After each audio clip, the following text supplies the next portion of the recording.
আমাদের তকদিরে তো আগে থেকে বিয়ে ঠিক করা আছে, তো আমরা যে একটা মেয়েকে পছন্দ করি তাকে কিভাবে পাবো?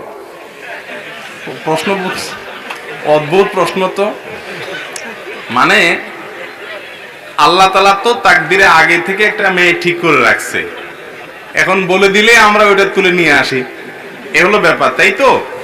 দেখেন, তাকদিরটা বিশ্বাস করার জন্য। তাকদিরটা কিসের জন্য? বিশ্বাসের জন্য। তাকদিরটা দেখে দেখে আমলের জন্য না। পার্থক্যটা একটু একটা এক্সাম্পল দিলে সহজে বুঝবেন।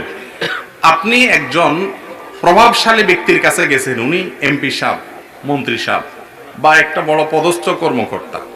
আপনার একটা কাজ নিয়ে গেছেন, আপনি কাজটা নিয়ে তার কাছ থেকে গেছেন, যে তার কাছ থেকে কাজটা আদায় করতে গেছেন, যেভাবে আদায় করা যাবে তার সব পলিসি ঠিক করছেন। উনি ঘুষখোর হইলে ঘুষের বান্ডিলও নিয়ে গেছেন, কথার কথা।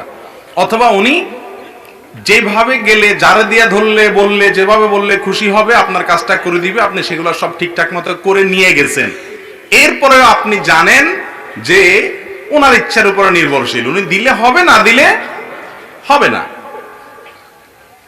এই যে আপনি জানেন একটা যে হবে সেটাই, যেটা উনি করবেন, আমার চেষ্টা আমি করতেছি মাত্র, এই তকদির হলো ওই বিশ্বাসটা, আর কর্ম হলো ওই চেষ্টাটা।